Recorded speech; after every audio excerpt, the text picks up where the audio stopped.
Welcome, ladies and gentlemen, to another episode of Ultima Final Fantasy, the ultimate in technical difficulties Final Fantasy podcasts. I'm your host, Caleb Schweiss. I am Joseph, and luckily this game is not that in-depth, so we don't have to have a 2-hour-plus episode on it. We really don't have that much time.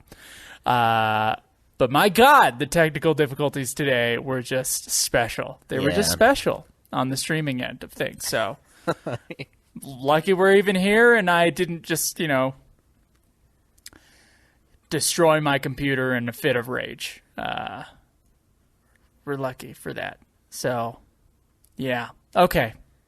Let's get to it, Schweiss. All right, guys. As you know, today we are reviewing Trials of Mana. Trials of Mana, also known by its Japanese title, Second Densetsu 3, is a 1995 action role-playing game developed and published by Square. It is a sequel to the 1993 game Secret of Mana, and it's the third in the Mana series. They actually wanted to call it, and in some places they did call it, Secret of Mana 2, which is really weird, and it makes this series even more of a skullfuck when it comes to the naming. Because if you'll remember, the first one, Final Fantasy Adventure, was also... It's first off, it's called Final Fantasy Adventure and not Mana. Secondly, in the UK, I'm pretty sure, it's called... I think it's Mystic Quest. It is. We might have that one mixed up, but I think it's Mystic Quest. It's Mystic Quest. So, in the spirit of confusing the fuck out of everybody, some people refer to this as Secret of Mana 2, as a direct sequel to that, as opposed to the third Mana game. But, technically speaking, Mana 3. Or Second Densetsu.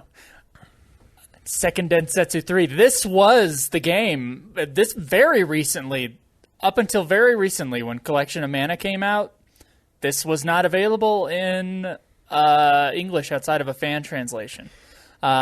So we were planning on skipping this game for a very long time, and then Square Enix was like, hey, we're going to put this game out in Collection of Mana, and then immediately put out a remake for it, right, right after the original came out.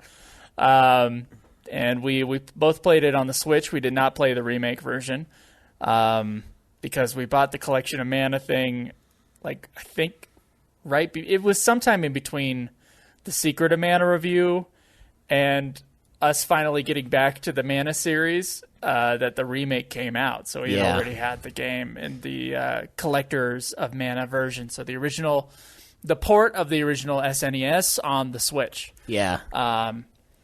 And Collection of Mana is a great buy, guys. It has the original Final Fantasy Adventure and Secret of Mana, which is a very classic SNES game. And then this game, which is considered a classic, as far as I can tell from what people say on internet forums and stuff, it seems to be that this is considered a classic in Japan, but it was just never ported over here for whatever reason. You might have information on that. Yeah. So the remake you're referring to came out in 2020. There you go. And the Secret of Mana, or the Mana collection that we have on the Switch, that was 2019. So yeah, until very recently, as far as our podcast was concerned, we didn't think we were going to get to play this game because, of course, we don't play fan translations. We'll read fan translations, I guess, and consider the books that are translated therein complete ass. When it comes to Turks, the kids are all right, but we will not play. We only have one dissenting opinion on that. There's one person who has read that in our listener base that has talked to us about it. And they were like, it's all right. Yeah. So I don't know. I'm not fully convinced. Convinced. Yeah, that's fair. It's not like we've had a torrent of rage ever since that book came out. But yeah, so until very recently, this was kind of a lost game for the West. And there's a lot of opinions. I was reading some of the reviews on it online, and a lot of people do think this would be, considered another one of the classics, like Secret of Mana, if it would have been released to us out here. It's just slightly... Secret of Mana is kind of considered slightly under, FF6 and Chrono Trigger. It's considered one of those great SNES RPGs. Now, we have our opinions on that, and we did those about a year ago today. I think it was last March when we played Secret of Mana. Jeez.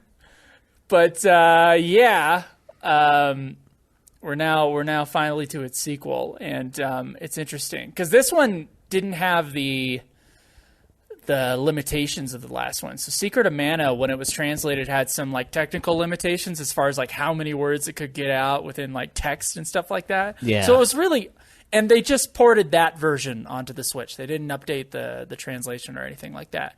But this one was a brand new translation. So we got the full dealio on this one. So that's kind of like another interesting addition to our playthrough, is that we got like a pure version. We didn't get a technical limitation version. Yeah. Because I remember the big thing with Secret of Mana that was awkward was like right at the beginning of the game. It's like, oh, you got to set out on your quest. By the way, your parents were murdered 8 years ago. How do you feel about that? Goodbye. Like there was some line like that. It was just like one paragraph of like ass dialogue before your character had to set out. And I'm like, is this really considered a classic? But with the soundtrack and the mood of it, and where RPGs were at the time, I could see Secret of Mana still being considered a classic. But I will say, spoiler alert, I think this game surpasses it in every single way. Yeah. Soundtrack, I'm not sure, but the soundtrack in this one's great too. So yeah, I could agree with that, I suppose. So the game was designed by the series creator Koichi Ishii, and was directed by Hiromichi Tanaka. So Tanaka, as we talked about last time, has worked on several titles for Square, and he actually was a designer on the first 3 Final Fantasy games. And there's something really funny in the development of this thing. Apparently production began in 93, and it had a really lengthy period of trial and error where they had a ton of different prototypes for the game, and they ended up scrapping a lot of them. And part of this was because the next generation of console hardware was about to come out, and the team was unable to kind of prolong production to keep everything quiet like they did with Secret of Mana. And they also had difficulties keeping staff, and apparently Square was just yanking staff members left and right for stuff like Chrono Trigger and Romancing Saga 3. And this is funny because Tanaka, the director, remembers fighting with Hironobu Sakaguchi for staff at Square Enix. So they had like some inner battling to get this thing done, because they kept like pulling fucking programmers off of the project. Wow. Yeah, it's kind of funny. I could see them battling it out. Hironobu's the boss. Yeah, Hironobu obviously won, but he became CEO of the company for a little while, so yeah. I think Hironobu probably had a little bit more sway in the hierarchy of Square Enix. But yeah, for sure. So this was a late SNES game? That's what that sounds like. Yeah, 93, yeah. It's very late. So this is kind of like the end of the road for NES. And it's one of those ones where, they kind of wanted to wait for the PlayStation or just the newer gen for the tech, but they had to get it done. And I think these are some of the best games on consoles, like the ones that are released at the very end. Because they get to really play around with like just everything the console can handle. Like we got they know what the console's limitations are because they've been working on games for 4 or 5 years. Yeah, as a company. So yeah. And like I said earlier, they were planning on making this a continuation of Secret of Mana, but they ended up scrapping all of that and starting Trials of Mana from scratch. And they with the goal of making it a more action-oriented title, which I think they certainly succeeded in. They wanted to get as close as they could to 3D graphics, and they wanted to create like a bunch of different graphical layers, and I can really see that. And I know we're playing like the Switch version of it, but it seems to be a pretty pure port of the original, and this game definitely looks better than Secret of Mana did. It does. It really, color palette wise, it looks beautiful, and the layouts are wonderful. I guess I can't really tell the technical aspects of it, but it does seem like maybe about 10-20% better. Yeah.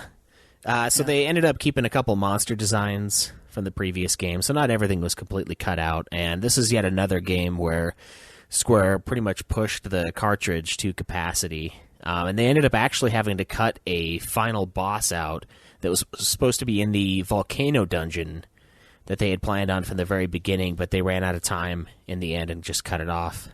So instead they gave us 3 different final bosses. Yeah. Yeah. We ran out of time, so we figured you could have 6 different game variants Yeah. instead of our final boss. Seriously. So the theme of the game was supposed to be independence, according to Ishii, and he said he wanted the characters to have some sort of camaraderie through sharing each other's problems, which is kind of interesting. I mean, this game, the first thing I noticed about it is I was like, oh, I picked this character and this character and this character. You pick 3 of 6 characters, and, right off the bat, I decided, I'm not going to go with the warrior guy. And then I randomly picked the thief, and then I picked the warrior randomly, and then I picked the girl, who's also physical damage, which really sucked for me because I had almost no magic. I had 0 magic. Yeah. I had 0. I picked Duran, and I picked Hawkeye, which is the thief. Yeah. And I picked Kevin, which was the beatstick werewolf guy. None of them have any curative magic whatsoever. 0. Same. 0. Oh. I did Duran, Hawkeye, and Rise, and they're all physical. Oh, shit. The closest thing I had was Duran's moon saber ability that let me siphon health every time I hit. That was the closest thing to a heal I had. And chocolate bars and fucking honey pots and candy. That's it, dude. It was fucking brutal. The end, you gotta was get just... your chocolate, you gotta get your honey pots and your candy, or else you can't fucking go outside, bro. Yeah, seriously. It's like... it's just too dangerous out there without your candy, kids. It's the lesson of this game. You want to go play outside, you're going to have to bring some candies just in case you get your ass kicked by a fucking blue blob that turns into whatever the fuck it wants to at the end. Or those tomato fuckers, those floating tomato guys that cure themselves over and over and over again, and you have to pray to God you can kill them in time, which you really can't. Yeah, that's the moral of this story. There you go. I had Living Daylights, the song, stuck in my head because of Duran's name for basically the whole fucking game. So, thanks, Duran. Yeah. And thanks for... By the way, you didn't pick Kevin, but I also, every time I was in the game and Kevin was part of the story, I'm like, his fucking name is Kevin. This is a fantasy. This is a deep fantasy game with magic fairies and crystals and world-ending bullshit with dragons. And the guy's name, a werewolf's name, is Kevin. Yeah, which I thought was hilarious. Oh man, Hawkeye made more sense than anything. It's Hawkeye can exist in this world. He's a thief. He's Hawkeye, brah. Yeah, he sounds awesome. Kevin, the werewolf? Fuck. They gave him a superhuman name so that he would choose this human side. He would adopt only the humanity and not the beast man. Jesus. Kevin's the name of an office worker. Kevin's not the name of a werewolf. Yeah, Team Kevin. What would the vampire be like? Andrew? Team Andrew, Team Kevin. Just pick the least fantasy-esque names you can think of. And Kevin is definitely on there. Someone in the chat just said Jerry. Jerry, yeah. About on the same level as Kevin. Jerry the vampire. In this Twilight verse. Yeah, Team Jerry, Team Kevin. Yeah, so I really just picked the top 3 characters on the menu. I was like, let's start this game. Me and my groggy, fuck it. Old man Joe, doesn't care about the series anymore, according to reviews that I've seen on iTunes of our show. Yeah. And I was just I'll just pick the top 3. Duran, Hawkeye, and Kevin. But Kevin's actually fucking... Dude, Kevin does some serious fucking damage. Yeah. Duran does a lot of damage too, as long as I'm not playing Duran. Duran is a much better player when I am not controlling him. So I controlled Hawkeye most of the time in the second half of the game when I realized how much better Duran was when I wasn't playing him. Yeah, same. Yeah, exactly. So we had a similar experience there. Sorry, go ahead. Anyway, they just really wanted to work on having multiple characters and like having them kind of come together in various ways and kind of help each other out. So it's funny that the theme was supposed to be independence, but really it's kind of like a deeper meaning of independence, where it's not just sort of do what you want, you're free to do whatever. It's like you're free to do whatever, but you have to work with these other people to get the actual goal done, kind of a thing. So like it's a little more than that. So they created a bunch of different characters. Of course, we only had one varying character, but I saw Kevin's story anyway, so I guess I don't know if it really matters, because yeah, there are only like a couple scenes, and that was basically the same for all of them. You would come across other characters. There'd be just like a little scene at a bridge or something like that.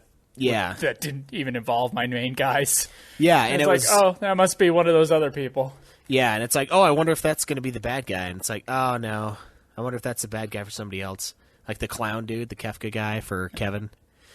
But the way that they kind of set it up in an interesting way, you kind of have like your main guy, and that main story is like the bookends of your playthrough, and it affects which bosses you have in certain parts.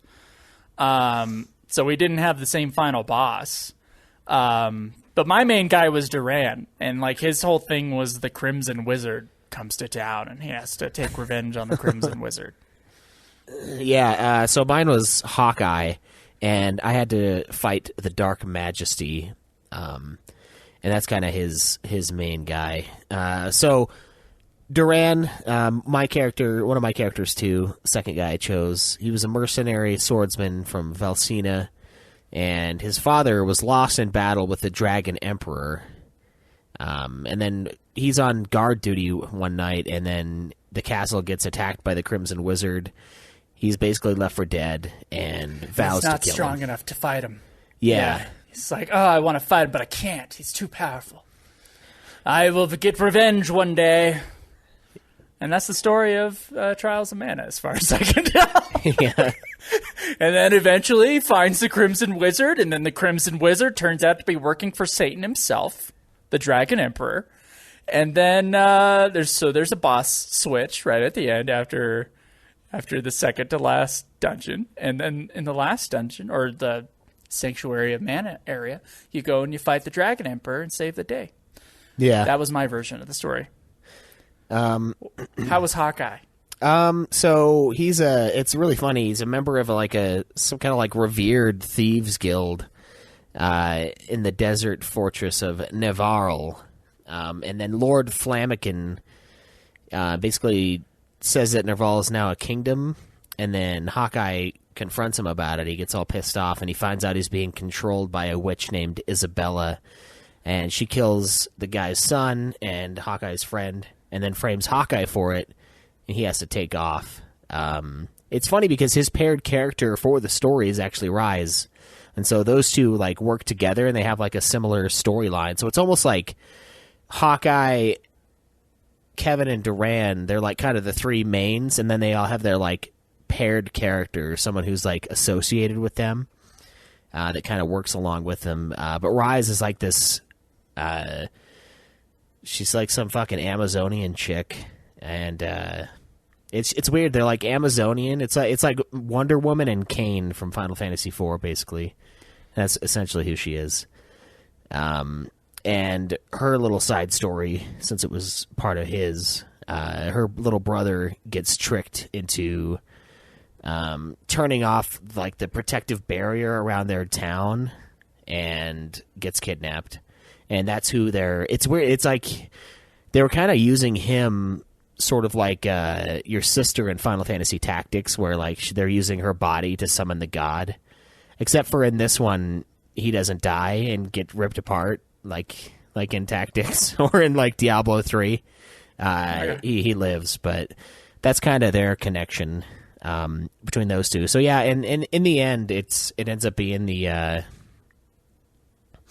fucking Dark Majesty who turns into what was his name? It was like the Archdemon. Yeah, the Archdemon. That's what it is. His like true form, boss switchy kind of deal. Mm-hmm. Yeah, so there's three main bosses, and we experienced 2 out of the 3, obviously, between us. Kevin's story was interesting because Kevin, I think he loses a pet, and then he has to like get revenge on the pet being lost. It's fucking stupid. It's really like it's such a throwaway little plot line. Of course, that's how I actually kind of feel about most of the story. So, you might have to walk us through the mechanics of it, because it's like the crystals, there's a fairy, and then there's benevolence. And that's pretty much where I'm at with the mechanics of the story. So it starts out, story begins in a bunch of different places depending on which character you chose. Everyone eventually gets their story told, except for apparently Charlotte, who we didn't choose. And we have to seek the advice of the Priest of Light in the holy city Wendell. We arrive to a city called Jod after the Beastmen have invaded, and those guys take off, and we reveal... What is it? I don't know. This story is pretty... It's pretty forgettable. They're like sleeping, and then the fairy, I think, visits them in the night, and and then we get that cutscene where all the fairies are kind of like flying, and it's apparently from the Sanctuary of Mana, and the fairy is basically choosing the main character to be her host. Every time I talked as the fairy, I would do like a muffled voice, like she was up my ass, because the fairy, when she would be done talking, she would just kind of like fly behind you and disappear. Return into your body. Yeah. Somewhere. So she basically tells you to essentially where you need to go, and you find out that the mana tree is dying and that the sanctuary is in danger. Then you find out from the priest of mana, I think, that or the priest of light, he tells you that if the tree dies, if the mana tree dies, which the mana tree in this world is essentially like a... It's like the crystals in FF. That's what it is. It's like balance, right? Yeah, I think it's more like Yggdrasil. It's kind of like a world tree. And without it, it's not as dire as that, though. I think it is more along the lines of like a balance. But if the tree dies, then the Benevodons will reawaken to destroy the world. And this is where it gets kind of Wheel of Time-esque to me a little bit, because it's like the Dark One's servants are resurrected from the weakening of the seal on them, and then they are released to like help summon the Dark Lord. I'm like, damn. Fair enough. They're all weird creatures, but it's fairly similar. And then essentially we need to travel to the sanctuary and draw the Sword of Mana from the mana tree, and then restore peace to the world and save it. And you have to go to each of like the mana, they're like mana crystals, I think, or mana shards, and you have to get the blessing of all the spirits that protect them, and they join you on your journey. So you get like the fire demon thing, and you get all the different types of magic or whatever that your characters can use. You get them from these like the sylphs or whatever they are, the fairies and the sylphs, and these like magical creatures that protect the world and are going on an adventure with you. And then, of course, you're tricked into summoning the Benevodons. Yeah. And so the second half of the game is you fighting those guys off, and eventually, of course, saving the world. Yeah, so what ends up happening is as you're going around collecting the mana stones and getting the blessings of each stone, which, like you said, just like the crystals in FF, as you do that, the Sword of Mana becomes more and more powerful, and the whole idea was that the Lord of Darkness, like the bad guy, is supposed to get the sword when it's fully powered up, and so you're right. You're kind of tricked into fucking getting it all powered up so that the bad guys can take it. Yep. And then I think you have to like. There's like they're gonna kill the fairy unless you give over the sword or something like that. So you're kind of blackmailed into doing it. It's one of those like, don't give it to him, and then you do anyway, and then the world's basically fucked. And that's how they get out. And then like you said, you have to defeat all of the Benevodons, which is a pretty cool part. It's kind of like go back to all the dungeons that we visited throughout the game, and then just run to the boss. Can't remember where they're at. Exactly.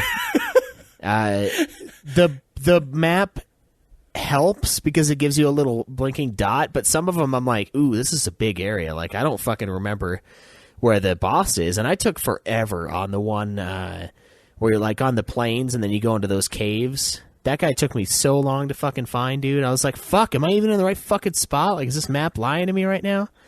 That was basically the whole game for me. Am I in the right place? I don't know. Yeah, it's better than Secret. It's better than Secret as far as letting you know where you need to go, but it's navigation, still... yeah. Once you get the quote unquote airship, once you get the Sylphie or whatever her name is, Flamey, thank you. Yeah. When you get Flamey, the dragon, the navigation becomes a little bit easier in the game. You don't have to go find a beach. Like, where's the nearest beach to this place? Fucking God. Because before then you're in a boat. Yeah, or you're on the Craig You're turtle. on the whale boat. Yeah, the turtle thing. Come on, dude, get on. I gave that guy Craig's voice in my playthrough. It was pretty fun. Yeah, so the story is kind of like, I don't know. It didn't pull me in at all, obviously, or else I'd remember it more. Except for like the Crimson Wizard part at the beginning and at the end. It was like, okay, that was kind of like my main character's arc, and that's kind of what I paid attention to. Yeah. But otherwise, there wasn't that much stuff that like none of the characters were that three-dimensional. So I wasn't really roped in emotionally into the thing. It was just kind of like, go do the next thing to save the thing. And that was kind of my experience. It's just like an old school RPG. Just, I think it kind of lacked essence in the story section as far as characters and stuff are concerned. Yeah. Which is the same thing that the last two games had. Yeah. It's just about the same. Like, I can hardly remember anything about Secret of Mana's story except for like the bad line. And in this one, there's a scene where you fight Ludger, and Ludger turns into a baby after. Oh yeah, I laughed pretty hard at that. That's the one scene I remember really well, because I'm like, what the fuck is happening right now? He's turning back into a baby? Yeah. Oh my God. Yeah, that was pretty funny. It's like some fucking Benjamin Button shit going on here. You fight Ludger, and it's like you'll be, and then I can't remember why, but the fairy allows him to live by being reborn as a child again. And then the fairy says to your party, it's like, you will have to fight him again one day. Yeah. And the baby crawls off into the woods. Yeah. Like, he's going to grow up by himself. I'm like, damn, I don't want to fight that guy. Are you high? As a baby, he's like, fuck this, I'm out. Just crawls into the woods. He's being raised by the wolves of the moon forest. Yeah, that guy's going to be fucking crazy. I don't want anything to do with that. I laughed pretty hard at that scene. That was pretty funny. I laughed so hard. I took a screenshot. God, because I couldn't believe it was happening. Yeah. I think Angry Ass Black Dude was in the chat, and he's like, wait, did that guy just turn into a baby? And I was like, yeah. He's like, why? I don't fucking know. I had no idea. They just decided, hey, baby. And then he crawled off into the woods. Like, quality parenting right there. Quality parenting. Just fucking give him the straight, like, deformed baby in ancient Sparta treatment. Yep. So I've just pulled up the line. Luna says, yes, he will grow big and strong and one day come to challenge you again. And he's just a fucking baby in the middle of the fucking screen here. Oh, my God. And then the baby just books it into the woods. Yeah, dude. Oh, my God. That was the best part of the story. It was the most memorable scene for sure. Yeah. The rest of it was just kind of like, RPG story, Yeah, I mean, go on ahead. The game, it even doubled down on the, like, ooh, we're going to trick you into doing this. That actually makes us stronger. Because once you kill the Benevodons, it also gives more power to the main enemy, who like our personal guys are working for. So like they become stronger and stronger each time you not only get the blessings of the mana stuff, they also reuse that later. Every time you beat a Benevodon, it makes it harder for the final boss, which makes sense to me because the final boss, just like in the last game, is a big fuck you. Like, it's crazy hard compared to everything else. It's like, holy fuck, man. Like, I died a couple times to some of the Benevodon guys, but the boss at the end was rough as hell. He was bad.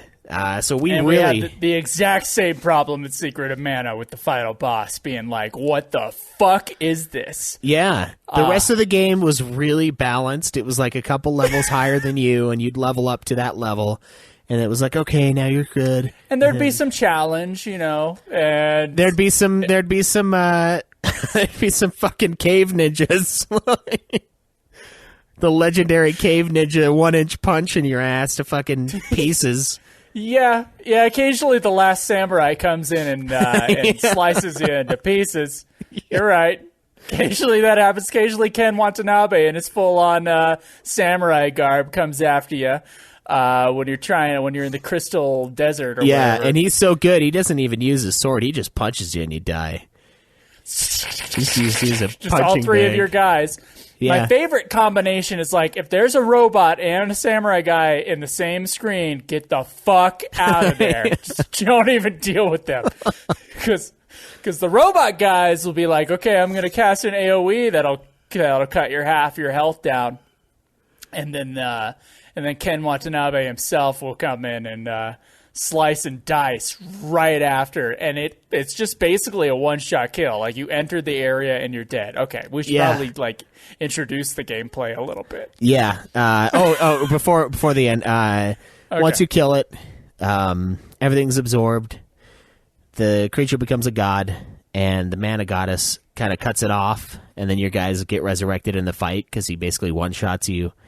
And then once you defeat it, you go and you can't stop it from destroying the tree and eliminating mana from the world. But the fairy fuses what's left of the mana tree, and she's reborn as the mana goddess. Apparently it's going to be in like 1,000 years. But until then, this world is devoid of all mana. So then after the end, we get the classic Final Fantasy World Tour. Everybody goes back home, and they're... character arcs, complete real nicely. Hawkeye's dude is like done being, trying to like create an empire, and it's really weird. That one's odd to me because they're like this. It's like an honorable group of thieves. Like, you'd think that'd be like a pain in everyone's ass, but I don't know. Whatever. So everything goes back to normal, and I made a joke at the end where I was like, as Fairy was fading away, turning into a little like chunk of a tree, she's like, look for the knot in the tree about waist high, Hawkeye. Just winks at you and then disappears. It's like, oh. So the most memorable scene from Secret of Mana is when the guy fucks the tree. Or that. And then this one is when the guy is turned back into a baby and then crawls into the woods. Yeah. It's a pretty sweet series. Yeah. What would you say the most memorable from the first one was? Like the figure 8 and the fucking tree in the desert? That's the only thing. Oh, you know what? Now that you're bringing that up, that's the most frustrating part if I didn't have a guide. Yeah. Which we could talk about guides about fucking this game, too. But oh, yeah. So that's pretty much the story. Like you said, it's fairly basic. It seems like they had a lot of things they really wanted to do, but they ran out of space to make each character like... They couldn't explore it fully, and it's the same with Secret of Mana. It's like there seems to be a lot here that they had to hack down into the bare minimum, and the bare minimum took away, outside of the main character that you're playing, who kind of has like a main story arc and goal, there's not really much in terms of character motivation or anything like that you would get from like the main series Final Fantasy games during the SNES. Which I'm always wondering, like, how did they run out of space for this game, but had enough space for FF6? I don't know how this works, but okay. I wonder if the combat's easier to program or something. I don't know for FF6. Yeah, maybe because the combat's not like on a separate screen. I have no idea. I have no idea how that stuff works. So. Yeah, it's one of those things where it's almost kind of too bad. They were almost too ambitious for the tech. I think that happens all the time, though. I mean, we look at these games that they. Like back in the day when you could play Final Fantasy 12 on PC, you could like bootleg it up. Like the actual graphical capacity on the disc is like well beyond what the PS2 could handle. And so I think these guys are always dealing with being limited by the tech. A lot of it, they have to have a game that plays, well, that's not loading forever and it's not lagging. Like that's more important than a lot of things, because if your game isn't playing, then you're fucked. So that's what I assume. Like hardware limitations are kind of like the thing that you're butting up against all the time as a developer. Yeah, because I mean, like you said, if you don't have a functioning game, then nobody gives a shit how good your story is. How like intricate it is, how high the replay value is, because you have 6 different characters to choose from. Doesn't matter if you can't fucking play the thing. I mean, otherwise the sacrifice is like FF9, where they had to slow down the gameplay just so that it would work. Yeah. And that's kind of to its detriment, FF9's detriment. Yeah. Of course, not necessary on the remake, but you can have that speed up version, which is bullshit on that remake, or on the remaster of FF9. But how does this game play, Schweiss? How would you describe it? I described it on Nude Clan as Final Fantasy and Zelda have a baby, and the baby's on easy mode. Yeah. That's about how I would describe it. I mean, you get the top-down, same view as pretty much all the RPGs that I played from this area, or this era, not area. Yeah, it's just kind of like an action game. It is like a Zelda with heavy RPG elements. I think that's a great way to describe it. It's a Zelda with like a lot more story, and then like a more intensive level up system. Yeah, and a lot more spells and shit. Yeah, and it's got quite a bit of customization actually, because each so much like the last game, you've got your characters and they level up, and you get to, in this one, you get to choose which stat you want to increase. Which eventually just becomes fuck you. You get health, and that's it, which is really annoying. There are max stats for the classes. Yes, which is very frustrating. But I did find out if you select not a stat, you see how you can like highlight stats that it won't let you increase. It actually lets you learn an ability. So like if you want to learn their abilities faster, that's a good way to do it. I did not know that was a thing. Yeah, I found that out pretty late.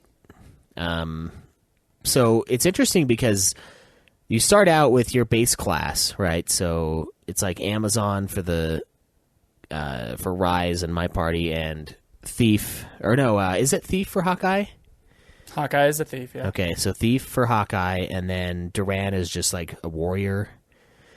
Yep, and he's a fighter. Yeah, fighter, that's what it is. And then depending on which item you're able to find, you can go like a light or a dark path with your character, and it breaks off into different branches for like your class. So your class increase will give you abilities. You'll be able to cast certain spells to like buff your attacks or create a shield around yourself and things like that. And depending on which path you go, your stats will change. And in the end, I think each character has, I think it's got to be 4 different end classes. I haven't actually looked it up, but if you have you can go light, dark, and then dark. So maybe it's just 3. I did all the light ones because I just threw it whenever I found an item that worked. I just fucking pumped it into my character and called it good. But it's like a rare item that you have to find, a rare item drop that you find in game. Yeah, that's annoying. Yeah. On top of that, when you get those classes, they also, so you have your regular attack attack ability, which is like you're mashing the attack button just like a Zelda game. Although it depends on the character whether or not that's an automatic thing or they have to build up some strength before they can hit, might be the most annoying part of the gameplay, and it was the same in Secret of Mana. And then you have your secondary kind of like bigger attack. It's like your combo move that builds up. When you get so many hits on a game screen against enemies, there will be like a bar that fills up, and depending on how many classes you've gone up, that bar gets longer and longer, and you're able to do combos at different levels. And those combos just do a lot of damage. In comparison to your regular attacks. Yeah. So you also get those when you get different versions of those when you class change. And that's kind of the key to the game is those fucking combos. Yeah, and it's interesting. It's interesting because they have different you as you level up, you get your initial combo move that you can do, which is like your base combo move. And then once you do your class increase, which you can do at like level 18, I think is what it was. Once you increase that, you can do a tier 2 combo move. And for me, for Hawkeye, that was he was throwing knives at all the characters on the screen. That's cool. What his second one was. I had a different one. What was yours? What did yours do? He like ran around and like sliced and diced someone up. Oh, okay. And it became multiple people in my last class. Oh, nice. So your last class was the multiple attack. So mine was a single attack the first time. The second time it was throwing knives at everybody, and then the third time was this weird it was almost like a matador. Fucking, he'd fly up to the boss, like drop a little flower. Or throw a little flower behind him, and it would like blow up and do a shitload of damage. I was like, "What the fuck?" Yeah, I had Dark Hawkeye. Oh, okay. and Dark Duran as well. Oh, nice. That sounds like it does more damage. That's what it sounds like to me. I read on the old guide that it was the highest damage class in the game. Oh, was Super Duran, Dark Duran. I don't remember. I think it was Duelist. I think was the name of the class in the version we have. But, okay. Yeah, that wasn't what I had. Kevin's also like a sick beast, brah. Because he does about half damage, but he hits faster. Yeah, Hawkeye was. And my I don't know why. guy. I have no idea. I've said brah like 14 times in this recording, and I don't know why. It's Kevin. Doing it. The name Kevin just. It's Kevin, brah. Behind you on your counter, there's not only a coffee mug. I'm seeing like a big box of Monster, just like. Come into being slowly. Get your fucking Monster, your Kevin. You're going to start pounding those things and just crushing the cans on your forehead. I think it's actually because I haven't had any sleep for the last 4 days. Maybe. That's probably not helping. Yeah, it's not helping whatsoever. I quit caffeine and have gotten less sleep because of it. I don't know why. But anyway... But the game is actually, it plays basically the same as Secret of Mana, just with like less menus. Yeah. Which streamlines the game, and I think there's something in the combat that's a little bit less like janky. Yeah. The game plays a lot smoother. Yeah. I think it's the hitbox like direction is less bullshit. And also your characters don't get stuck behind you all the time. They get stuck every once in a while, but not all the time like they did in Secret of Mana.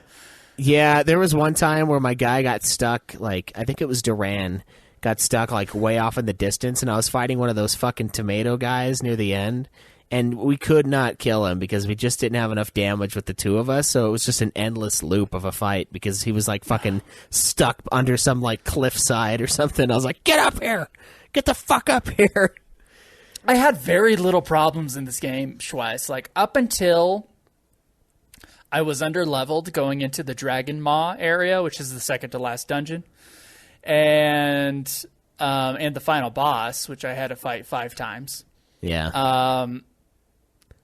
My party was just a beat stick. So you're talking about the tomato guys, and I don't even remember them. Oh, they're the yeah. I bulldozed basically everything in this game up until that last part of it because of my party makeup, because of Kevin and Duran and Hawkeye being my triple team of like, I don't know if the other characters are like this, but I assume not, because other than the other character you picked, they're all mages. So I just went through the game basically like it did with FF1, where it was like the fucking like beat stick party, and you just go through and you plow if you're all fighting classes. That was an awful idea then, and it's not a great idea now. It worked out for you, but dude, I had to grind because I was getting pounded by my final boss. Like, he was rough. Everything else was pretty easy. I did get stuck on like the furnace guy, but here's what happened there. And I didn't realize this until after I had beaten him. So in the last game, in Secret of Mana, when you go up to the equipment vendors, you can buy equipment for all of your teammates with each character. But in Trials of Mana, what happens is every merchant you find, they only have... It's probably the worst part of the game. Yeah, right, they only have items for your characters. They don't have Charlotte's fucking weapons in there. Everything in there you can use as a party, but not as an individual. So it'll say unable to equip. And so my dumbass was just using Duran, and Duran would have the best stuff, and everyone else for about a quarter of the game had the worst stuff. And I was getting pounded by this boss, and I was like, what the fuck? It took you that long to figure that out. Yeah. And then I fucking beat him, and then I looked at it, and I was like, wait a minute, what if I, like, went to this guy and then went into the shop, and then it's like, oh, yeah, you can equip this. And I'm like, what? And then you can buy it still, but you just have to pass it on to the next guy. And I'm like, this is fucking ridiculous. Like, the first game didn't do this shit at all. I mean, the first game you were just one person, but the Secret of Mana, that wasn't a thing. You could buy stuff for everybody and equip it right there. But this one, you have to fucking like go through and like, okay, now it's your turn to buy from the merchant. Okay, now it's your turn to buy from the merchant, and then you can check the stats on it and make sure you're buying the best stuff, which is easy because it's just whatever is most expensive. So eventually, I got to the point where I was like, okay, give me the best shit you got. And then I would just hand it to the other people, and then I'd have to go into the menu and select each character and then equip everything to that character. So that took me a minute. And after that, the game was fucking easy. But yeah, the game, as long as you're leveled up to basically where the enemies are around you, then you're going to have like a relatively like just enjoyable time. Like it's enough. It's enough of a challenge that it's still like a game and it's enjoyable, but this is a good game to have on the Switch, frankly. It's a good game to just like, let's say you have like a bullshit job like I have, and you could just play around, fuck around at work all day. You could just take the Switch and like just be hanging back. This isn't you have to play this on, I mean, it was back in the day, but this isn't one that you're playing on the big screen. This is just a perfect handheld title. Yeah. Yeah, it is. It's a lot of fun, and it's not quite the boss rush mode that Secret was near the end, where you just find out which magic works best against the boss and just fucking crush their health it's because bar. our parties didn't have magic. That's probably part of it. That was the thing. When I got the abilities with Duran to do like elemental attacks, like I would put like elements on my weapons, those bosses became very easy.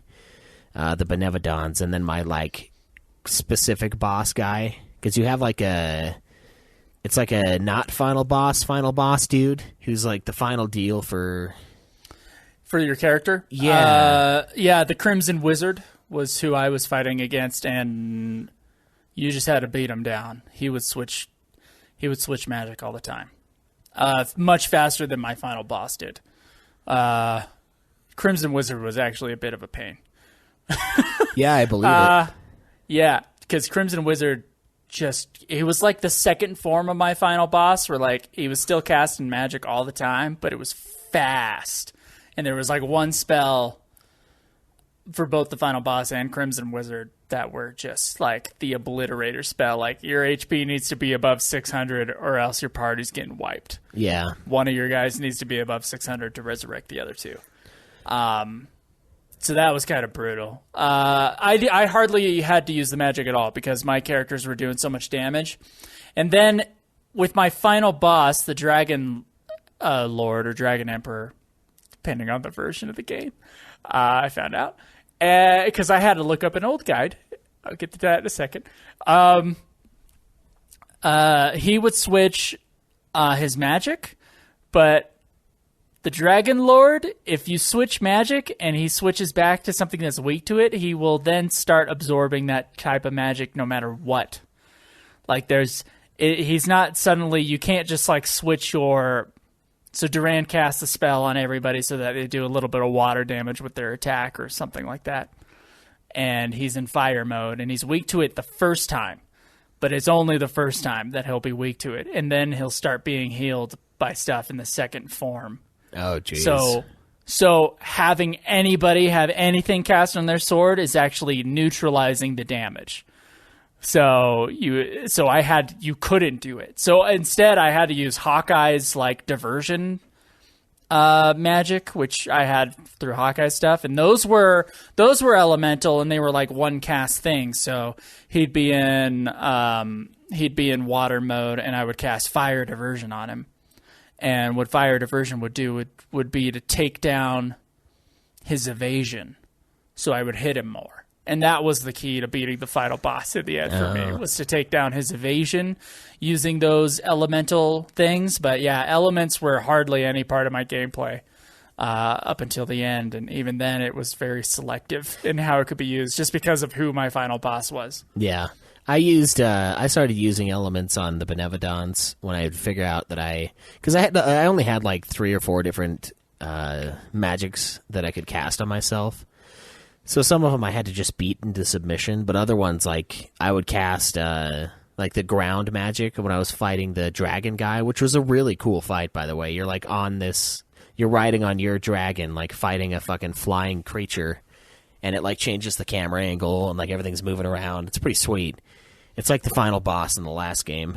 But when I was fighting that guy, I was doing, like, 300-400 damage a hit once I cast the magic that he was weak to, and that was fairly regular when I would do that. But for the final boss, my guy would do like, he would cast not super fast, but often magic that was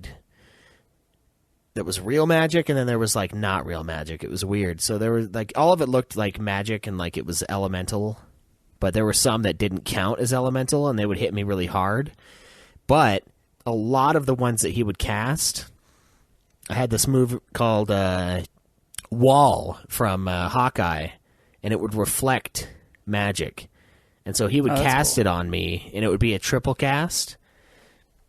It would bounce off, and it would do like 150 damage per person that he cast it at. And so the first phase I could just wipe that way. He has this like Oblivion move, though, that'll just... I can't remember if it's Oblivion or it's one that like is supposed to just kill whoever it attacks, whoever it hits, and that one would do 0 damage and like reflect off. Sadly, it didn't kill him, or that would have been sweet. But that was kind of my thing for the first phase, and then the second phase he starts like hitting physically, and so I would just have like the absorb HP, a protect spell, and still the reflect thing on, and then like a strength boost, and then I just went to town. And I ended up turning the my AI characters, their limit breaks to the very first phase, because it was taking too long to get to their like max limit break to make it worth the damage. Yeah, I did the same thing because of what you were dealing with, and I was like, I switched it to that. I was like, oh, my Kevin guy is doing 400 damage much more often than he is doing 700 or 800 damage every 10 hits as opposed to like every 4 hits. Yeah. So it's actually, it is faster. You do more damage over time if you make your characters that you're not playing their selection to be their special move much earlier on. Yeah. Much lower class combo move. Wonderful strategy. Thank you for whoever said that in the chat to you when I was watching Twitch. I was like, okay, locking that away in my brain, and I used it. It was fantastic. Yeah, that was really good. And then just kind of regulating who got to live, because you run out of healing stuff, and then all you have left is your like cup of wishes, which are your Phoenix Downs, pretty much.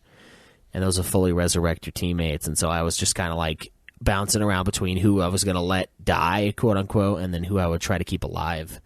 And in the end, it just came down to rebuffing when he would debuff and stuff like that. I wasn't able to debuff him, but I was able to buff my character. So that's the difference between Light and Dark Hawkeye, is you had all the debuff moves, but I had all the buff moves. So I got my guys stronger, but he would always stay the same strength. And it was, I mean, I got on today, and I beat him my first try today. Like, all I did was like, okay, I'm going to try to just keep up on the statuses, because he would like constantly level me down and like decrease my stats, and so I would just reboost him back up, and then when I'd res somebody, I'd try to boost him back up as much as I could, and then go from there, and I was able to win that way. So the combat, like we were talking about earlier, though, the battle system is definitely better than Secret of Mana, but there are a couple of things in it that I don't care for. First off, though, I'm going to talk about one big positive that it has. When you do your special move, if it misses, it doesn't take away your special bar, and Secret of Mana totally fucking did that, which was bullshit. Because I would miss all the fucking time in Secret of Mana after doing some god attack, and it would just be like, oh, I'm sorry, Zero, you missed, and then I'd have to rebuild up my anger. And this one, you just fucking go until it hits, which is great.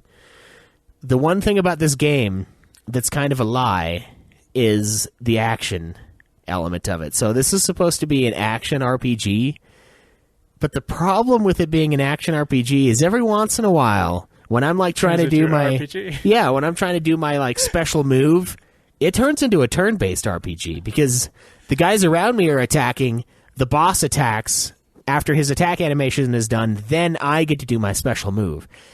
And the special move has a 0 cast time normally. It's the second you press it, it goes. It doesn't become a problem until you're in the late game. Yes, and then those bosses. Then when bosses are doing combos and your other characters are doing high-level combos and you're trying to get your shit off, you're like, oh my god! Like, it's frustrating. Yes. But especially if the boss like decides to use flare at that moment, it just like kills your guys off. Despite the fact that the game gives you an animation that says you have 1 health left. Yeah. It's a lie. That's not enough to cast a honeypot on yourself. It's like, well, you can do like a last saving throw on something else, but you can't resurrect or heal one of your guys in that moment. Yep, and it's like it is a bizarre, like, kind of annoying system. And it's not a huge deal, but it is annoying. If you were doing something when you should have died, it won't count. You'll have 1 HP left. You'll do whatever it was, and then you'll fall down dead. Even if they were doing whatever it was is like curing yourself, you'll use the item, and then you'll die, and the item's gone, and then the other character will have to do that instead. So, like, I've lost items in, like, clutch moments that could have possibly saved me, and I'm, like, freaking out, like, fuck you, why do you do this? On the last boss, I had a moment like that on try number 4, and I was pretty frustrated. Yeah. I wasted a honeypot. I was just like, no! You know how many times I actually had 1 HP? Once. There was only one time, and I didn't believe it.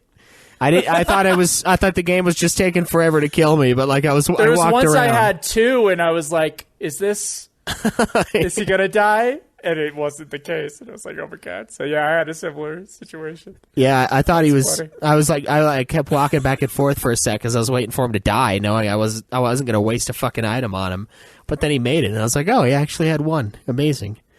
But there's that, and then the other annoyance is you can't switch characters while you're casting. So, like, I'll be casting a buff with one character, and to me, if I was playing, like, any other game, pretty much, and I wanted to, like, buff up at the beginning of the fight, you get a bunch of people to buff up at the beginning of the fight, right? But in Trials of Mana, you can't do that. If I want to cast a move with each of my 3 characters, I have to do it in turn. So Hawkeye has to go, then Duran has to go, and then Rise has to go. And each of them had buffs that I wanted on every character. So we're talking like the first minute of the fight or 2 minutes of the fight is just me like going back and forth between the people. That's a lot of management. That's a lot of and the guys won't. I think I set them this way on accident and just didn't change it, but they won't attack the boss unless I'm targeting the boss because that's how I set up the gambit, I think. It's not that. Your character has to attack something, or else the other guys don't even recognize that you're trying to attack. Okay, so it was the game. It doesn't matter. It doesn't matter what you set it to. Okay. If they're trying to help you. I put them on untargeted enemies, so that every guy would like go and try to, spread out and like take down everybody really quickly, which I thought was a good strategy. Because you can kind of set up, it's like a gambit. It's a really simple gambit system for the game. And it doesn't matter. Your main guy has to swing at someone. So, well, that's good to know. I thought maybe it was because I didn't set him properly, but if it's that's just what it is in the game. Yeah, so that's kind of annoying and kind of clunky. It's annoying when you just resurrected all your guys and you're in the final boss moment and you didn't select that you're not started to attack the final boss and you're like, fuck, I lost some time there. Yeah. That was frustrating. That was the little frustrating thing. So all the frustrations in the game, all the flaws in the gameplay come out near the end. Yeah. Yep. That's when it matters. Otherwise, I didn't even have a problem with it. I really like the gameplay of this game. Just overall, I had a good time. Like I thought it was a fun game. I don't think it was like an in-depth story, obviously, for one of these old school RPGs. I always like to be kind of pulled into those things if it's possible, but it wasn't like that. But I just had fun. Like I didn't mind like picking up this game and playing it. Sometimes I hate grinding. Wasn't the case with this game. Even though the experience in the last few levels is kind of a pain. It's like level 55 to 60, which is kind of where you want to be for that final fight. I ended up just being level 55. I just tried the boss fight over and over again. But I had a good time just overall. And I think, it takes every game has improved in gameplay. And this is no exception as far as this trilogy of Mana games is concerned. I believe the Mana series changes a lot from now on. Yeah. Like it turns into something else. But as far as like these three interrelated main series Mana games are concerned, I think this is the best one in terms of gameplay. Yeah, I think all those problems aside, I would agree. And some of those problems the last game didn't have. Like I was able to cast stuff all at the same time. I think it just had instant cast times in Secret, though. It didn't have like a cast timer. Like you would just cast and cast and cast and cast and cast. So maybe we didn't notice it. But all of the flaws in this one, the turn-based bullshit and the fucking casting aside, this is a better game to play, I would say, than Secret of Mana. It's smoother. I think the gameplay's a little more in depth. Yeah, less bugs. I think it's less in depth. I think it's simpler. You think so? Less. Yeah, because I remember there were like 3 different menus you had to go through for different spell types. In Secret, that's true. And it was just the item menu and the character specific spell menu, and that was it. Yeah, and it was wonderful. I mean, wonderfully simple. They upped the complexity with the class system, though, for sure, which I liked. I liked, and even more in the remake. Apparently, after you finish the game, there's like post game stuff in the remake, and there's another class change you can have. Oh, nice. Yeah. Yeah, I say as if I didn't, know, because I was looking at a guide for the remake, because guides for the original game are non-existent, largely. For you people who get like pissed at people looking at guides, this is what I use a guide for in RPGs when I get lost. Yeah, yep. Or when I'm stuck. And it's hard to use a guide when you're lost or stuck when the fucking town names are different in the remake, and the only guides you can find are the remake. You're like, I don't know where this is. That town isn't on there. No. The remake names are all the same. It's the original Second Densetsu 3 fan translation that was very popular that people had made guides for. Oh, okay. The only town name that is the same is Jad. It's the only fucking town name that's the same. So when you're like, I'm lost, I don't know where to go. I also had to like find a Second Densetsu 3 world map. Oh, yeah. Because no one has made a guide for the collection of mana, Trials of Mana. No one. So if you're lost in this game, which I was about half a dozen times, then I kind of had to look at the guide for the remake to get a feel for where I'm supposed to go. And then like sometimes I had to go into the Second Densetsu 3 kind of like and try to figure out like where the fuck I was in that guide. Yeah. And like finding strategies for the final boss was completely useless because the remake looks like it changed some shit around. Oh yeah. So I had to find out like what I was fighting against in the original Second Densetsu 3. In the original North American, fan translated version. Yes. So that was a pain. That was a pain in the ass. That was probably the biggest pain in the ass. So what was your final gameplay time? I got mine. Man, ready for it? I almost don't even want to talk about it. Yeah, what's yours? 21 hours, 3 minutes, and 5 seconds is the last save. Oh, that's not as bad. Mine was 28 hours, 29 minutes, and 37 seconds. I knew it was going to be way longer. I was thinking 10 plus hours, though, because when you were like, oh, I'm here and I'm at 16 hours, I was like, what? What the fuck? Dude, 16 hours was like 6 hours ago. What are you fucking doing?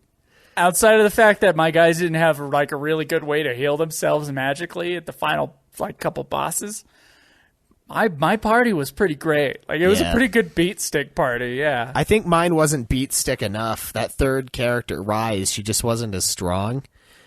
She had some really great magic, but like she was kind of like in the middle, like if I wanted to go magic, I should have picked someone else. But if I wanted to go beat stick, I should have grabbed someone else too. So, and you could have looked and saw what all the different classes do. And I think there is a way in the game to revert class type, but I'm not sure how to do it. Yeah, I don't regret it though. I was like, I could beat this game. I'm sure. I'm just gonna have to grind a little more. Yeah. And there's like stats you can't see that get boosted when you grind. Yeah. From what I was reading in forum posts. Yeah, I could tell that too. I have no way of confirming that. I got to level 59 with each character, so that was a big part of it. And I only looked at the guide probably like 5 times. I really tried to not for this. I look at guides too, and I look at like the kind of table of contents, and I see where I am in the game. That's the biggest. Tells me like, yeah, that's the biggest I need reason. to get to this area by this day so that we can record the review. Yeah, so that we can that's fail the timeline that we set up doing that. Yeah, that's right. Yeah, we're 5 days late. Yeah, it's not too bad. You did get pissed, and I was like laughing so hard that day because Joe came on the stream. He was at work playing. And he was like, oh, I'm level grinding. I was like, oh, cool. How many levels you got? He's like, oh, I got 2. And then you run into the fucking room in the caves, and you get ninja fucked instantly, and you die. And you're like raging in the chat, and I'm just laughing my ass off. Because that happened to me, too. There was one I've point... lost 4 total levels. That's a lot, too. That's a lot of shit. Yeah, it's a fucking lot. This game takes a while to level up. Yeah. I leveled up twice, didn't quite get to a save point. Because, I had like a rotation in the map, and I was like, I'll do this, and I'll get down to this room, and then I'll save, and then I'll go back and revert. That was my level up process. And I had leveled up twice, and I was like 1 room away or something like that. And like, turns out, like the combo I said earlier, robot and samurai, bad combination. Yeah. They'll fuck you. Yeah, dude. God. I walked into a room... And the second I walked in, the samurai did the, like, beat move, and all of my guys died. Like, the second I walked in. And I'm not using save states, either. That's another thing I didn't do this whole game. I only use the actual saves. I think that's another reason why my save time's a little longer. Yeah, no shit. But, should have used the save points. I know. I just wanted of the Switch. I wanted to play it in its original format, is what I wanted. But I paid the price. It's 7 hours of my life. But yeah, I was almost back, and I just walked into the room, and the second I walked in, it was just bam, bam, bam, bam, bam, bam, bam, bam, bam, and then everyone flies back, and they're all dead, and I was like, what? Like, what the fuck? I just came in here. Like, I just peeked my head in the door, and they fucking cut my head off. It reminded me of the stream, like one of the greatest stream moments I've ever seen with you, when you were at my house streaming Final Fantasy X-2 Last Mission, and I was at work watching, and you like walk right towards the little door that like gets you to the next level, and the floor collapses out from under you, and you just like, you scream, oh! But my fucking screen like froze because my internet at work was so shitty, and it's just you like with your mouth wide open just freaking out. that was that moment for me. I was just like, I was so close, and then it just fucking shut down. It's so fucking bullshit. Someone has to go through our YouTube channel and find the moment when you scared the shit out of me during the 9-hour Dirge of Cerberus stream. Oh, yeah. Remember you jumped out from behind the couch, you fuck? Yeah. That was funny. Yeah, I was watching you at work, and, like, I got off, and I noticed you were in the bathroom, so I, like, tore ass to get home as fast as I possibly could, and then just hid. Just scared the crap out of you. Oh, my God. Good God. times, man. But, yeah, that fucking... Those ninjas, it's so wrong. Like, it's borderline Parasite Eve 2 level of, like, ninja fuckery in this thing. They're not ninjas. They're samurai, Schweiss. They're samurai. I think the ones in Parasite Eve were ninjas, so, all right, Yeah. fair. Right. They were invisible, so I would assume so. Fuck, dude. It's just so unfair. And, like, you're never ready for it either. You just fucking walk in, and it's just they snap a finger, and you guys just die. But, yeah. Anyway, like I said, gameplay, definitely an improvement over the last one. I do see how... I don't know, I think the series is getting better and better, and I'm wondering when the series is going to drop off, because it's supposed to get kind of shitty later on. All right, so real quick before we move on to sound and design, another cool thing that this game had was a... calendar. There was like a day of the week system that they had in here. What did that even do? There was one day, it was like Mana Day, I think, where you would get like free lodging at the fucking inn. And then apparently certain events will only happen during times of day, which is another which is another element of it. Like, it turned into night after a while, and like there were a few parts in the main story where you couldn't continue if it changed to night, because you couldn't see the part of the map that you needed to see. Even if you knew where it was, like, you had to follow it. It was like a Legend of Zelda, that one little forest area where you have to walk out at a certain pattern to actually go where you need to go. It was kind of like that, where if you couldn't see it, even if you knew where to go, it wouldn't let you go. So it was kind of cool. Okay. I didn't even know. Like, it would just tell me what day it was, and I was like, okay, what does that have to do with me? And I just kept playing. Yeah, and then there's that black market thing that you could buy items from at night.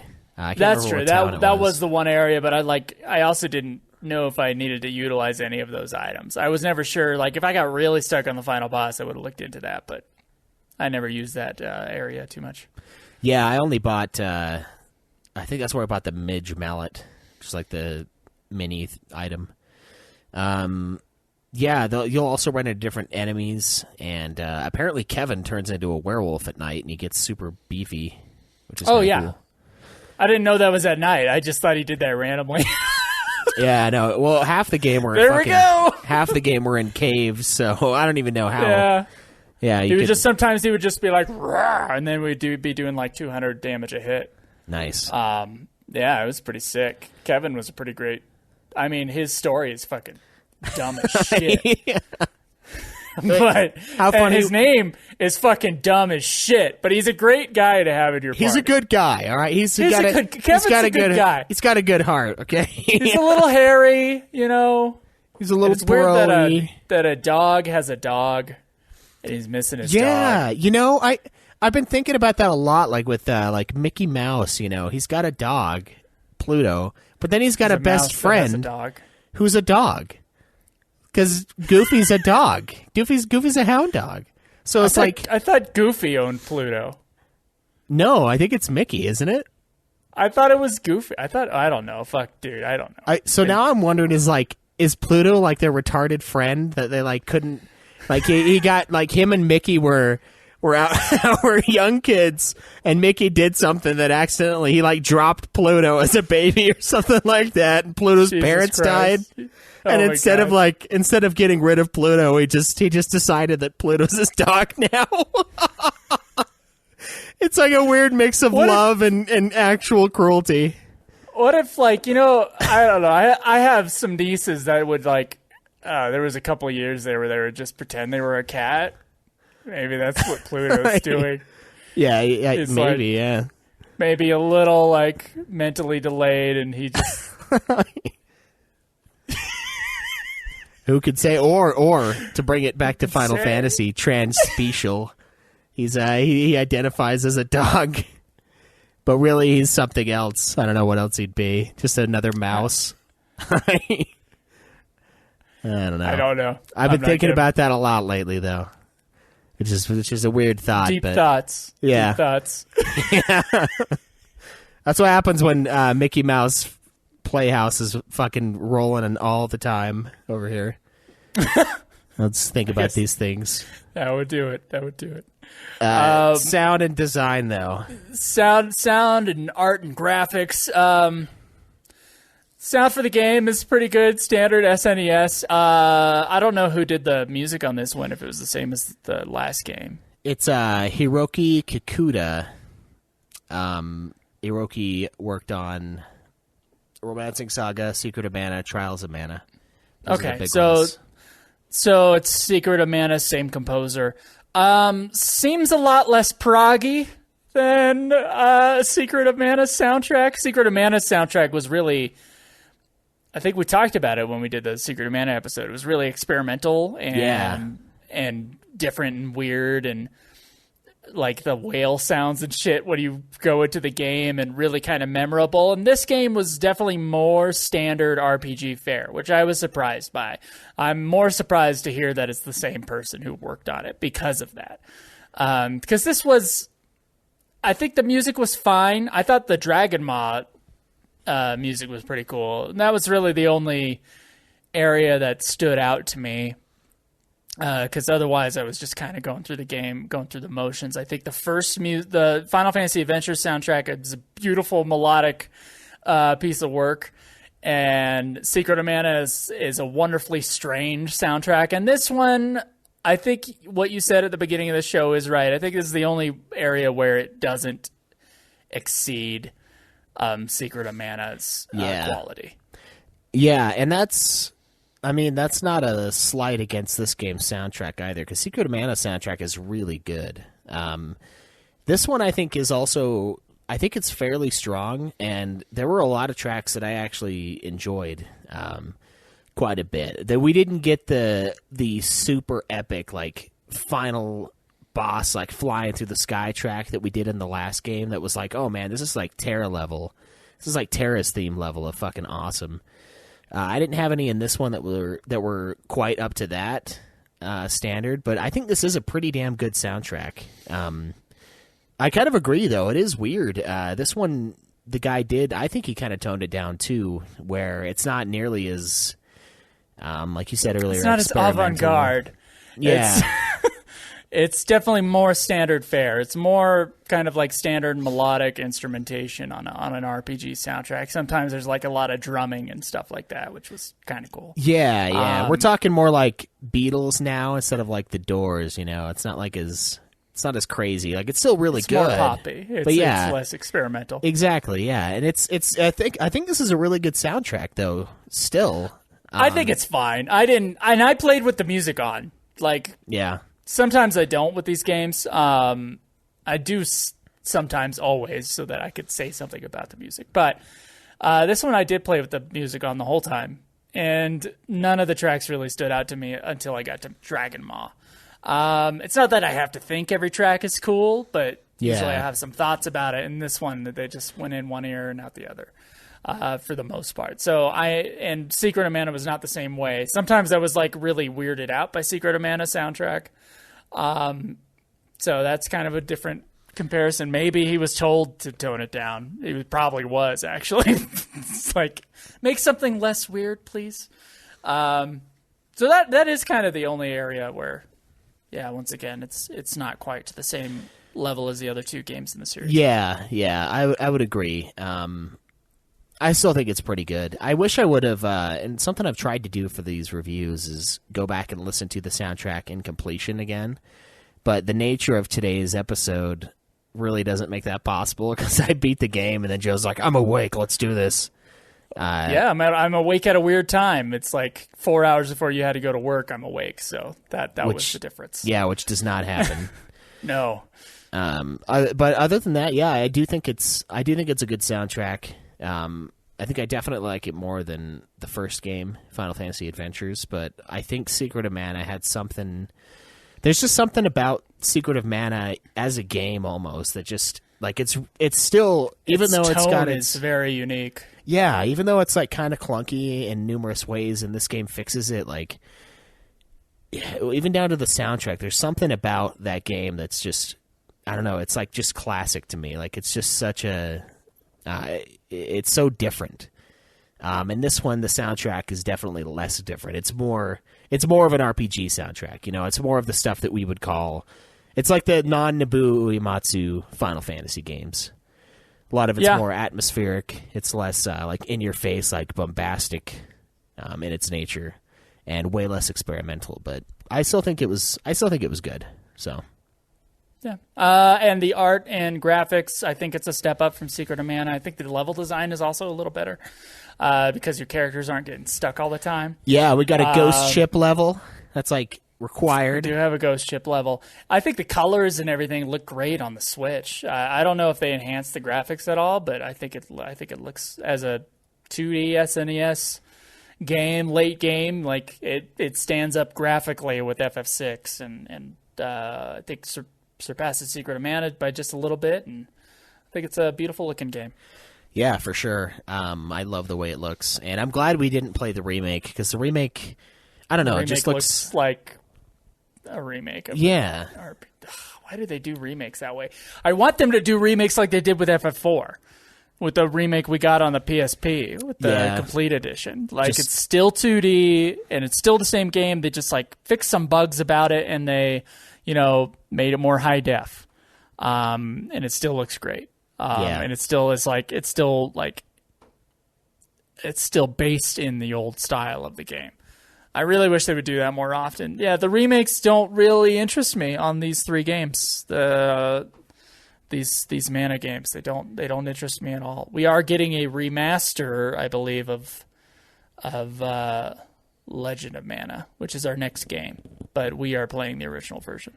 Yeah.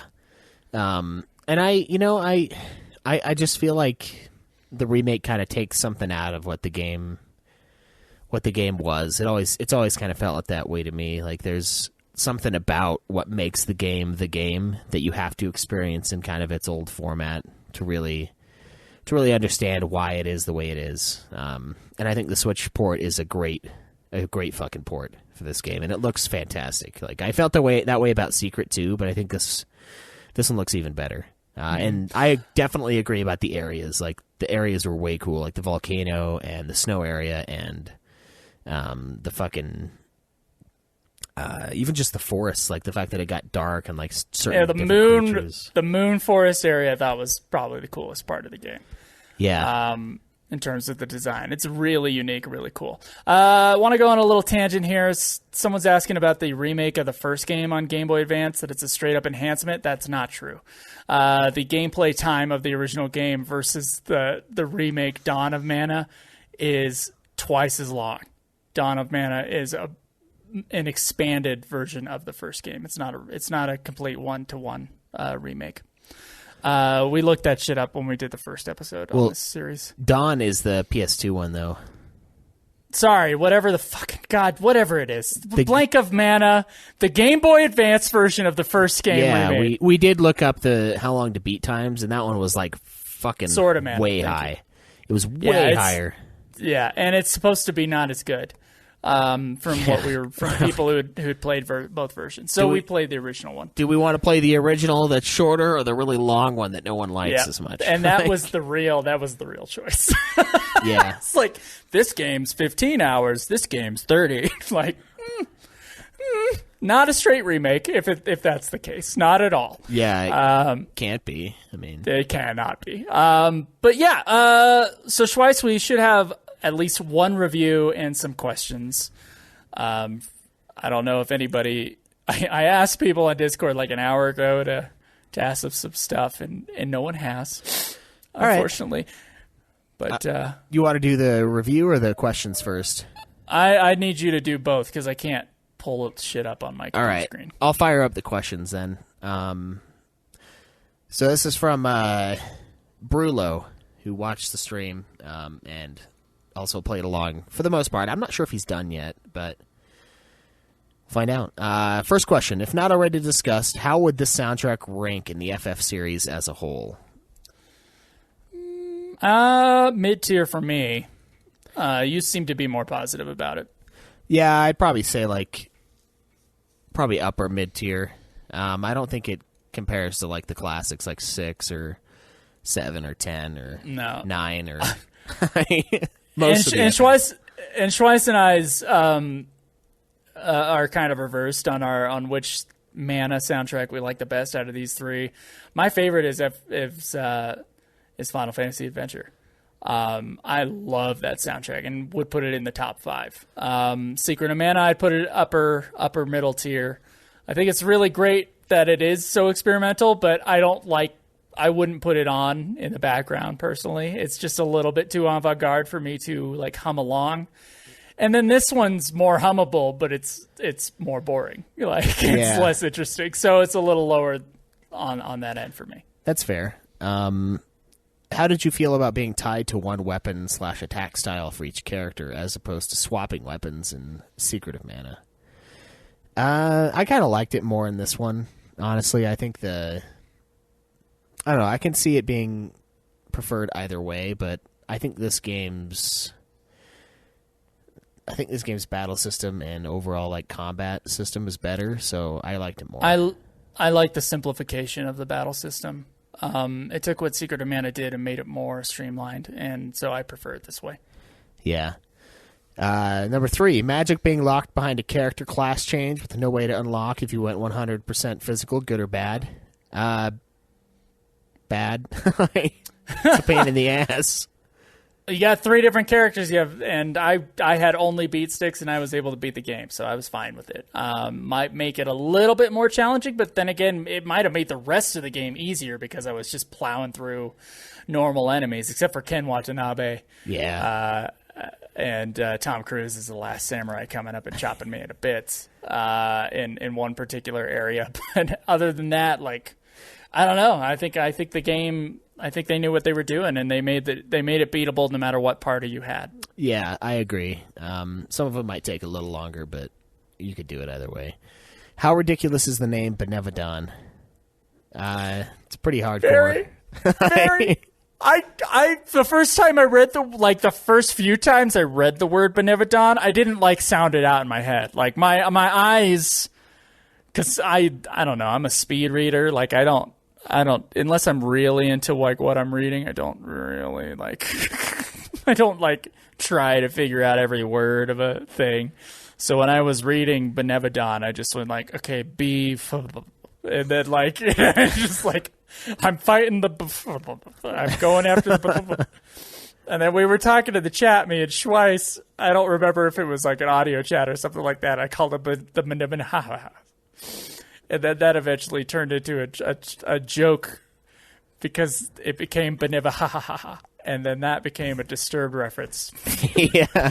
Yeah, so we've been on a Disturbed kick for the last week because of that. I'm listening to Disturbed because of this fucking game, because of Beneva.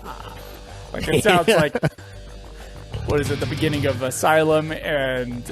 Inside the Fire. The Fire. Yeah, where he does his weird little laugh. That's what it sounds like to me. Beneva ha ha ha. Yeah. So, yeah, we've been having a good time with that fucking name. Yeah. But never done. Mana, no Final Fanta. I started coming up with some lyrics, but I didn't have time. It's fun, though. Yeah, we've been fucking around with that for, weeks. Yeah.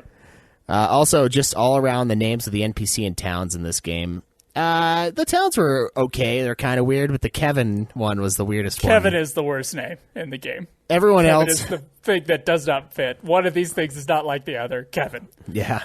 Everything else was kind of they put in an archetype name and then they forgot to remove it. You got the Priest of Light and they're oh shit, that guy was supposed to be Anthony, but I guess we're just going to go with Priest of Light because we forgot to delete it. To change his name. Yeah, there was a fucking template. Forgot to do a second draft.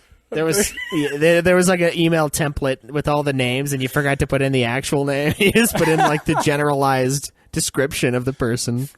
They kept the name Flammy. That might have been the worst thing they did. Yeah. Flammy. Fucking stupid name. Yeah. I forgot what Flammy was, and I was like, how the fuck do I get off this island? And I was like, what the fuck is this? And then I looked, I was like, oh, that's right, it's the dragon. I forgot about that guy. Would you replay the other version of this game from the one you played, SNES/remake? I'm not interested in it. I might one day for like trophies, but I don't know. As I said that, I was like, yeah, I'm probably not going to ever do that. Yeah. I don't know. This version of it is just really good, so it's really good. The next one has like, markers and treasure chests, and it's like, I don't know, they filled it out in a weird way that doesn't seem like the game I played, so. Yeah. It might be fine, but I thought this was a great version of the game, and it was kind of hidden away from all of us, so we might as well enjoy it since we couldn't have it for years. Exactly. You know? It says Vuskov, one of the most unique boats to ever grace a game. Yeah, the big turtle guy. The turtle. We had a whale last time. Yeah. Whale is pretty cool. Did you find the constant revisiting of previous areas annoying and or boring? A little bit. Yeah. I will say. It got kind of repetitive, but at least you kind of knew where to go. I mean, that was nice. Nah, sometimes I get lost again. Yeah, it was frustrating. And there's, of course, no maps because this game is forgotten, this version of this game. And Second Densetsu 3, no one had fucking fan maps either. Like, no one had like little bit maps where I could be like, okay, how the fuck do I get out of here? Yeah, exactly. I just had to be in there for a while. All right, so we're going to get to his review. He says, hi, guys. Thought I'd shoot over a quick review as I played this alongside you guys. Overall, I think this game improved on a lot of the mechanics from Sword of Mana, or Secret of Mana, and Final Fantasy Adventure. However, some of the new mechanics left me frustrated or wanting more. Whereas I picked up the combat in Secret of Mana for near every weapon instantly, I felt it took a few hours to not be constantly button mashing in this one due to the lack of ATB on-screen, despite it being a background mechanic for attacking. After a while, I was able to do better and feel when my characters were ready to attack, yet it still felt that urge to start frantic button mashing in the late game when things on screen became the jumbled mess they often did. This game is meant for the player who wants to replay it many times and experience every story arc, or even like 50 times to experience more permutations of class change. That isn't how I played, nor want to experience this game. The character and class locking at the beginning / throughout the game is somewhat annoying when I consider the game holistically. Free character swapping throughout the game could have been a better option, with the story mode tied to the main hero you chose. The grind in this game is far too brutal by modern standards. God forbid you didn't stock up on max candy, chocolates, cup of wishes, and honey elixir before venturing. You learn your lesson, come on. Before venturing 3 screens from a town. The music in this game was by far the best aspect of the game. It's probably better than half the mainline FF games. I'll never play this game again, but I'm glad I got to experience the legend that is Seiken Densetsu 3, especially in a non-fan translator / emulator fashion. Rankings would be Secret of Mana, Trials of Mana, FF Adventure, Brulo. Okay. Well, we can get to our rankings right now. Schweiss, where would you rank this game in the Mana series so far? We have 4 more games in the series, by the way. I guess the legacy of this we kind of touched on earlier, but it's kind of forgotten. Because it wasn't. You can't forget what you never learned, right? It was like a popular fan translated game of a game that's supposed to be a big classic over there. True. In Japan. That's really all we got, though. It's weird. I'm glad it wasn't the bullshit Type 0 where it's like this lie. It's this big Japanese trick. They're like, oh, Type 0's the one. That's the one that's so good. It's so fucking pure. And then it comes over here and it's a big pile of steaming shit. This is fucking awful. They're like, this is their best? Really? Yeah. You guys it's mediocre. You guys are it's a steaming pile of shit. No, yeah, it's just mediocre. Yeah. But that was your... I think I was the more negative one on that review, so it's funny to hear you say that. But go ahead. Sorry. I am going to put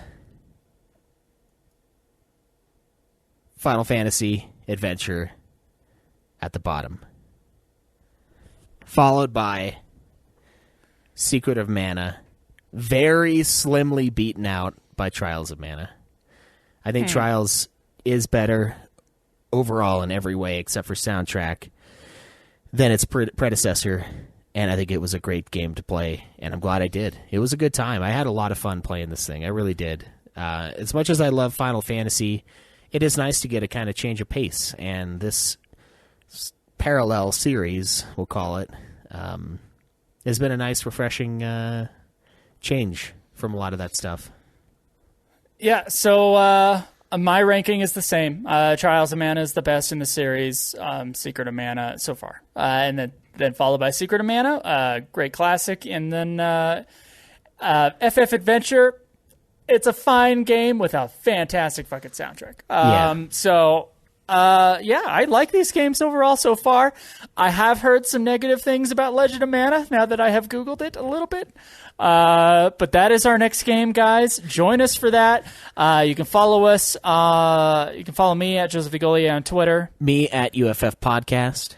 Please join our Discord. The links for the Discord channel is on both of our Twitter handles as a pinned tweet. And join the discussion there. We have a Facebook page if you want to find that. And we have a YouTube channel that we are trying to update just a little bit. And if you could subscribe to our YouTube channel, that'd be great. Just search Ultimate Final Fantasy and you'll find us. So anyways, guys, Schweiss has to go to work, so we're going to wrap this up right now. We'll see you next time. As always, guys, enjoy the grind.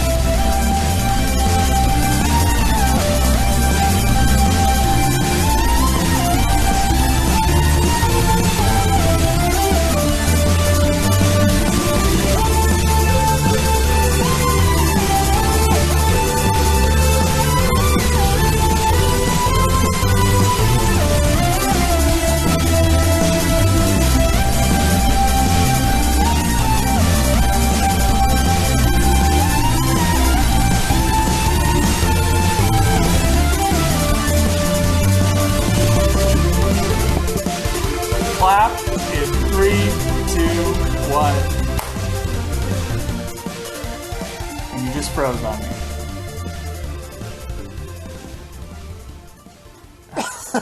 What the fuck? What the fuck?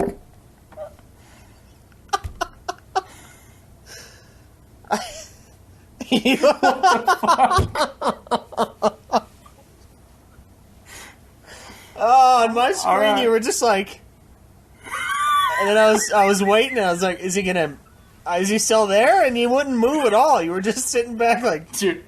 I was like, he's not breathing. What the fuck's going Dude, I'm gonna cry. I'm gonna cry. All right. I'm still recording. You recording? You're still recording, right? Oh my fucking god! Whose internet is shitting out? The cities. Hold on.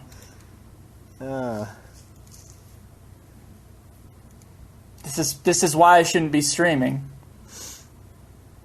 Okay, I just changed networks. Okay.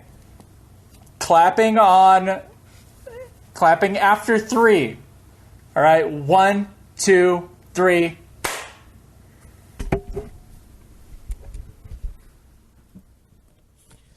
Welcome, ladies and gentlemen, to another episode of Ultima Final